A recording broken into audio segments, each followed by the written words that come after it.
नमस्कार दोस्तों, आप सभी का हमारे YouTube चैनल मैवरिक ऑटोमेशन में स्वागत है।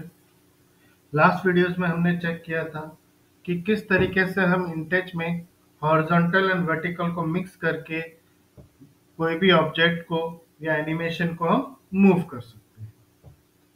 आज हम इसी के अंदर चेक करेंगे कि लोकेशन में हम किस तरीके से हम किसी ऑब्जेक्ट को डायगोनली मूव कर सकते हैं।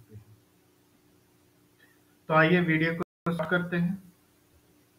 फर्स्ट विजार्ड्स पे जाके हम एक स्लाइडर लेंगे। स्लाइडर को एक टैग नेम देते हैं D1। अब मान लेते हैं कि एक हमारे पास इस तरीके का एक रैंप है जिसपे हमें कोई ऑब्जेक्ट मूव करना है। ये वाला ऑब्जेक्ट मूव करते हुए इस तरीके से आना चाहिए यहाँ पे। तो ये है हमारा डायगोनल ऑप्शन। तो डायगोनली अगर हमें किसी ऑब्जेक्ट को मूव कराना है तो हमारे पास दो तरीके हैं। फर्स्ट है कि हम इसका हॉरिजॉन्टल एंड वर्टिकल चेक करें कोऑर्डिनेट सिस्टम पे। अगर हम vertical and horizontal coordinate system इस तरीके से ड्रॉ करते हैं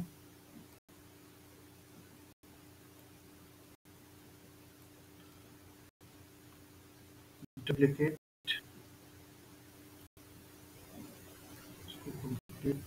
सर्कल में ड्रॉ कर देते हैं।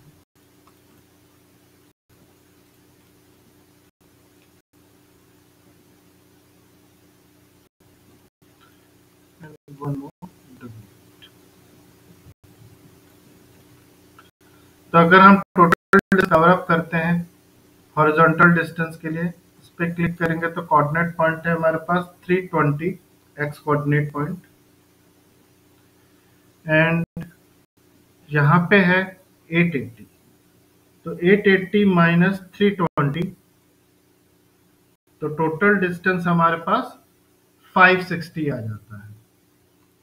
तो यहाँ पे जो कोऑर्डिनेट है वो हमारे पास है 560। इसका जो इनिशियल कोऑर्डिनेट पॉइंट है वो है 320 एक्स डिस्टेंस और इसका जो कोऑर्डिनेट पॉइंट है इनिशियल वो है 880। तो टोटल अगर हम चेक करें तो 880 that is x2 minus x1 तो टोटल x हमारा 560 आता है। इसी तरीके से इसका जो y कोऑर्डिनेट है वो है 100।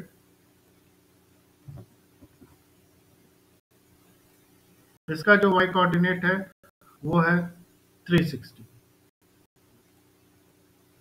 380 380।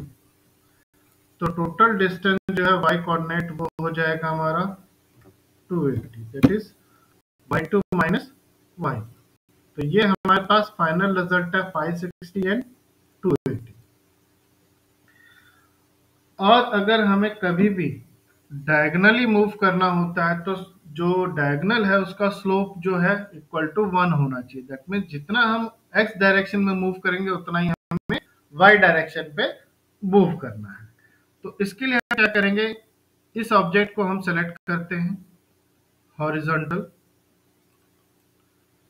एक्सप्रेशन पे D1। अब अगर हम इस ऑब्जेक्ट को चेक करते हैं तो ये ऑब्जेक्ट कैसे मूव हो रहा है फ्रॉम लेफ्ट टू राइट। तो लेफ्ट में 0, राइट में टोटल कोऑर्डिनेट पॉइंट है 560 और स्लाइडर वैल्यू हम 0 टू 100 करेंगे। ओके, नेक्स्ट वर्टिकल मूवमेंट की अगर हम बात करें तो वर्टिकल मूवमेंट टोटल है हमारा 280 from up to down. Vertical movement पे जाएंगे from up 0, down is 280, 0 to 100। जब जब हम डायगोनली मूव करेंगे तो जितना हमारा एक्स कोऑर्डिनेट मूव होगा उतना ही वाई कोऑर्डिनेट मूव होगा। तो इसलिए हमने जो स्लाइडर का वैल्यूज है दोनों ही हॉरिजॉन्टल एंड वर्टिकल पोजीशंस के लिए हमने 0 टू 100 कर दिया। ओके करेंगे एंड रन करें हैं। तो ये देखिए, जैसे जैसे हम रन करेंगे तो ऑब्जेक्ट जो है वो डायगनली मूव करेगा, क्योंकि हमने एक्स और वाई का जो वैल्यूज हैं, स्लाइडर वैल्यूज, वो कॉमन कर दिया। एक तो ये मेथड हम इस्तेमाल कर सकते हैं डायगोनल मूवमेंट करने के लिए, लेकिन ये जो मेथड है थोड़ा सा लेंथी मेथड है, जिसके अंदर हमें बहुत ज्यादा कैलकुलेशन करनी पड़ रही है। एक सिंपल मेथड भी अगर हमें डायगोनली मूव करना है, लेट सपोज इस लाइन को हम डिलीट कर देते हैं, इसको भी हम डिलीट कर देते हैं, इस ऑब्जेक्ट को हम डिलीट कर देते हैं। अगर मुझे डायगोनली मूव करना है तो हम एक लाइन ड्रॉ करेंगे। इस लाइन का जो विड्थ एंड हाइट है, that is W and H, तो वो कितना है 530 एंड 280। तो नियरली वही हमारे पास रेशियो मिल पा रहा है जो हमने लॉन्ग मेथड से सिलेक्शन किया था, दैट इज 560 एंड 280। अगर हम इस लाइन को ड्रॉ करके चेक करते हैं तो 530 एंड 280, ये वाली वैल्यूज अगर हम यहाँ रखते हैं, जैसे कि 0 टू 530, और वैल्यूज हर समय जब भी हम डायगोनल करेंगे तो वो 0 टू 100 ही रहेगी, वर्टिकल में भी और हॉरिजॉन्टल में भी 0 टू 280। ओके करते हैं, रन करेंगे तो देखिए एग्जैक्टली डायगोनल हमारा मूव हो रहा है लाइन के ऊपर।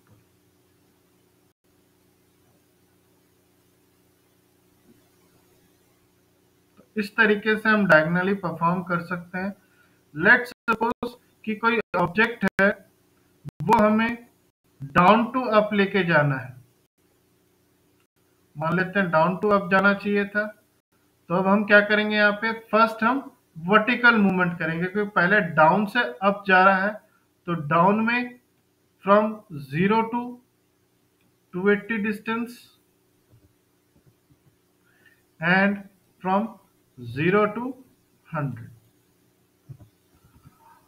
ओके, अगर हम हॉरिजॉन्टल की बात करें तो ये किस तरीके से मूव हो रहा है, राइट हैंड साइड से लेफ्ट हैंड साइड की तरफ।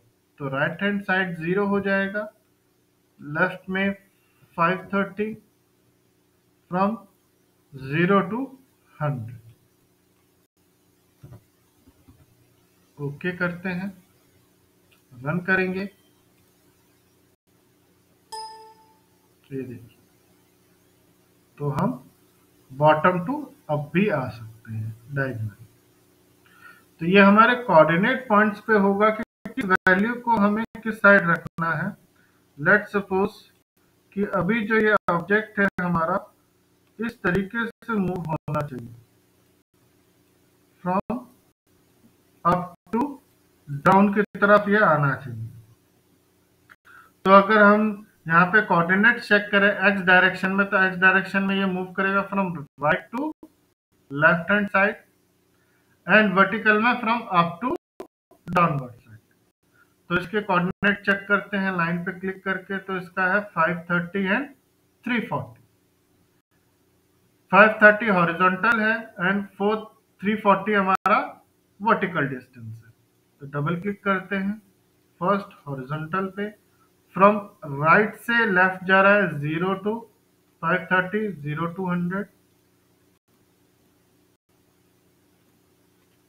एंड वर्टिकल में 340 है।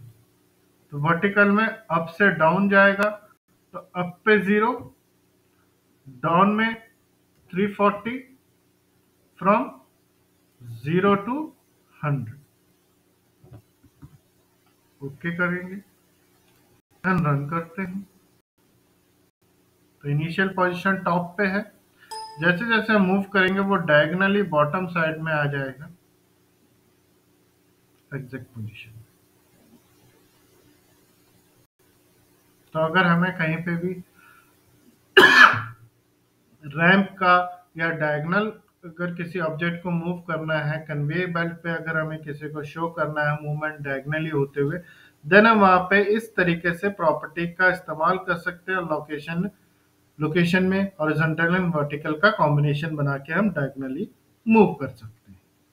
आई होप कि आपको समझ में आया होगा किस तरीके से हम डायगोनली मूवमेंट करा सकते हैं इंटेक्स कार्ड। Thank you.